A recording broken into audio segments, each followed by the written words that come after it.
नमस्कार, आप देख रहे हैं ब्रेकिंग बिहार। देखिए, मीडिया के विभिन्न सूत्रों के माध्यम से लगातार एक खबर छनकर आ रही है कि होली के आसपास नीतीश कुमार के पुत्र निशांत कुमार, जी हाँ, निशांत कुमार की भी राजनीति में एंट्री हो सकती है।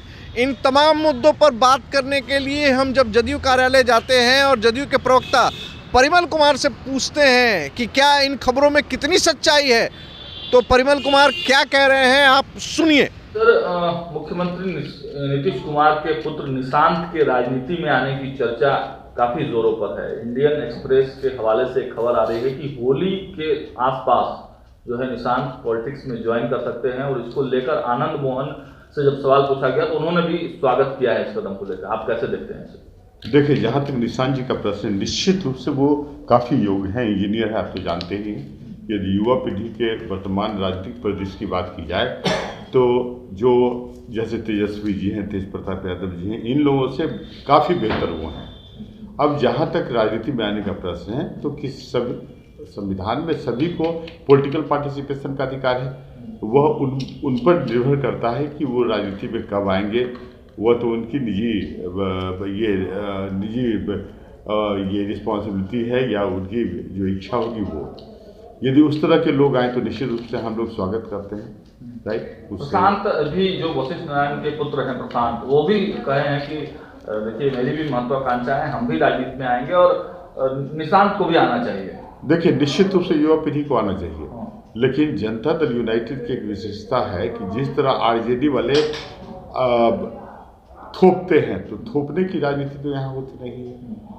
आप जानते हैं हमारे आदरणीय नेता नीतीश कुमार संपूर्ण बिहार वासियों को ही वो अपना परिवार मानते हैं, तो ऐसी स्थिति में थोपने की बात नहीं। लेकिन यदि कोई व्यक्ति आते हैं, और जहाँ तक निशांत जी का प्रश्न है, तो निश्चित रूप से वो वर्तमान में जितने भी युवा पीढ़ी के नेता हैं उनसे बेहतर हैं, इंजीनियर हैं, आप जानते ही हैं, काफ़ी सीरियस व्यक्ति भी हैं। तो ऐसे व्यक्ति यदि राजनीति में आएंगे तो निश्चित रूप से योगदान बिहार के विकास में होगा। परिमल जी, कहा जाता है, नीतीश कुमार भी कई बार मंच से इस बात की घोषणा किए हैं कि हमने अपने परिवार के किसी भी सदस्य को दूर दूर तक सत्ता की मलाई नहीं खाने दिया, ना कोई पद प्राप्त करने दिया। तो क्या आपको नहीं लगता है कि नीतीश कुमार अगर अपने पुत्र को जनता दल यूनाइटेड में शामिल कराते हैं तो वो अपनी बातों से ही उलट? देखिए, मैं आपको स्पष्ट बतला दूं कि कभी हमारे आदरणीय नेता नीतीश कुमार परिवारवाद के समर्थक नहीं है। राइट। जनता दल यूनाइटेड में यह परंपरा नहीं रही है। लेकिन यदि कोई व्यक्ति माने किसी योग्य व्यक्ति को इस आधार पर भी मैं ऐसा मानता हूं कि इस आधार पर भी कि वो किसी महत्वपूर्ण व्यक्ति के पुत्र हैं, उस आधार पर उनके राजनीतिक हितों को नजरअंदाज नहीं किया जा सकता। मुख्यमंत्री जी की तबीयत को भी लेके लगातार सवाल उठ रहा है, तो क्या इसलिए भी जरूरी हो गया है कि निशांत की राजनीतिक भागीदारी हो? देखिए, हमारे आदरणीय नीतीश कुमार काफ़ी ऊर्जावान हैं। हम लोग भी या उनसे अभी जो युवा पीढ़ी है उनसे ज़्यादा उनमें कार्य करने की क्षमता है, और वो काफ़ी विजनरी हैं। ऐसे लीडर्स की आवश्यकता बिहार को है, तो ऐसी स्थिति में कोई अल्टरनेटिव की आवश्यकता कहाँ है? प्रशांत किशोर कह रहे हैं कि मुख्यमंत्री नीतीश कुमार अगर अपने कैबिनेट के मंत्रियों का नाम बता दें तो मैं मान जाऊंगा। देखिए, प्रशांत किशोर जी अशांत किशोर हैं। अब तो जानते ही है कि वो जब फर्स्ट दिन अपने पार्टी का इनॉग्रेशन किए थे, स्टार्ट किए थे 2 अक्टूबर को, और गांधी जयंती उस दिन मनाई जाती है। उस दिन उन्होंने गांधी के आदर्शों की धज्जियां उड़ा दी और संविधान को मुंह छिड़ाने का काम किया। तो ऐसे अपरिपक्व राजनेता जो किसी तरह अपने आप को बिहार के राजनीति में स्थापित करने का प्रयास करता है, छात्र युवाओं को दुर्भ्रमित करके, उसके स्टेटमेंट का हम लोग नोटिस नहीं लेते। परिमल जी, एक आखिरी सवाल आपसे रहेगा कि जिस प्रकार से राजनीति में नेता पुत्रों और पुत्रियों का आगमन शुरू हो चुका है, आप जैसे योग्य और ऊर्जावान कार्यकर्ताओं की उपेक्षा नहीं होगी क्या? नहीं, जनता दल यूनाइटेड की स्थिति क्वाइट डिफरेंट है। हमारे आदरणीय नेता नीतीश कुमार सभी पूरे दल के कार्यकर्ताओं को पुत्र के रूप में, पुत्रियों के रूप में देखते हैं, और वो उनकी भूमिका अभिभावक की है। तो ऐसी स्थिति में जनता दल यूनाइटेड में किसी के हितों की अनदेखी का प्रश्न नहीं होता। जैसा कि आपने सुना, परिमल कुमार इन खबरों को न नकार रहे हैं और न ही स्वीकार कर रहे हैं। हालांकि उन्होंने बातों को घुमाने का प्रयास किया और साफ साफ शब्दों में इसका जवाब नहीं दिया। इसी के बाद हमारी ये प्रयास रहा कि आरजेडी यानी विपक्ष के तरफ से भी कोई इस पर कोई प्रतिक्रिया अपनी दे सके। और इन तमाम मुद्दों पर बातचीत करने के लिए जब हम आरजेडी के पास में आते हैं तो आरजेडी के प्रवक्ता आरजू खान कहते हैं कि राजनीति में युवाओं को बिल्कुल ही आना चाहिए और निशांत कुमार अगर राजनीति में आते हैं तो हम उनका स्वागत करते हैं। आरजू खान जी, मुख्यमंत्री नीतीश कुमार के बेटे निशांत के राजनीति में आने को लेकर चर्चाएं तेज हो गई है। जदयू के लोग स्वागत करते हुए नजर आ रहे हैं, आपका क्या ख्याल है? अच्छी बातें हैं, उनको आना चाहिए राजनीति में, इसमें कहाँ परहेज है। लेकिन जो लोग कहते थे कि थिंक टैंकर है, ग्लोबल थिंक टैंकर हैं, उन लोगों के बात में क्या रह जाएगा, तत्व क्या रह जाएगा। अभी तक तो बड़ी बड़े शगुफा छड़ते थे, लेकिन ये हमको पता था आज नहीं तो कल ये चीज़ें होने वाली है। खैर, हम उनका स्वागत करते हैं, युवा हैं, आना चाहिए युवाओं को।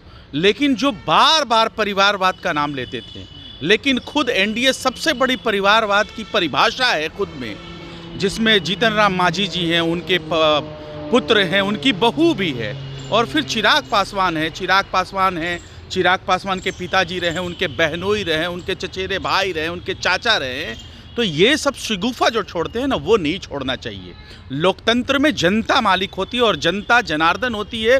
वो अपनी वोट की चोट से लोगों को चुनती है और उसको किसी भी सदन में भेजती है, चाहे विधानसभा हो चाहे फिर संसद में हो। मतलब परिवारवाद पर आप लोग भी सवाल उठाएंगे? नहीं, हम सवाल उनके ऊपर जो आज तक लच्छेदार भाषण देते थे, बड़ी बड़ी बातें करते थे, लेकिन हमको मालूम था कि आज नहीं तो कल ये होने वाला है। लेकिन अगर होगा तो हम उनका स्वागत करेंगे, क्योंकि लोकतंत्र में जनता मालिक होती है, जनता ही मेन चीज होती है। क्या लगता है कि ये जरूरी है उनको लाना कि मजबूरी भी है? अब ये जनता दल यूनाइटेड समझे ना, हमारे लिए तो आदरणीय तेजस्वी प्रसाद यादव सीएम फेस हैं। अब उनको तय करना होगा क्या करना है क्या नहीं करना होगा। 2 बार आप बिहार प्रदेश की जनता ने जनादेश दिया और अपना अगर किसी को सीएम फेस माना किसी चेहरे को, तो वो आदरणीय तेजस्वी प्रसाद यादव हैं।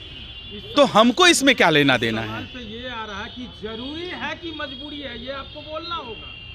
साहब, ये तो जनता दल यूनाइटेड के लोग बताएंगे ना कि उनकी क्या मजबूरी है कि भारतीय जनता पार्टी उनको लगातार कोलैप्स कर रही है, तोड़ने की तैयारी कर रही है, लेकिन उनके बाद भी वो महिमांडन करते हैं। तेजस्वी यादव के लिए एक बड़ी चुनौती के रूप में निकलकर सामने आएंगे निशांत। क्या साहब, आप भी ऐसी बातें करते हैं। बिहार प्रदेश में कौन है चुनौती जो कि तेजस्वी प्रसाद जी के चेहरे के बराबर भी हो?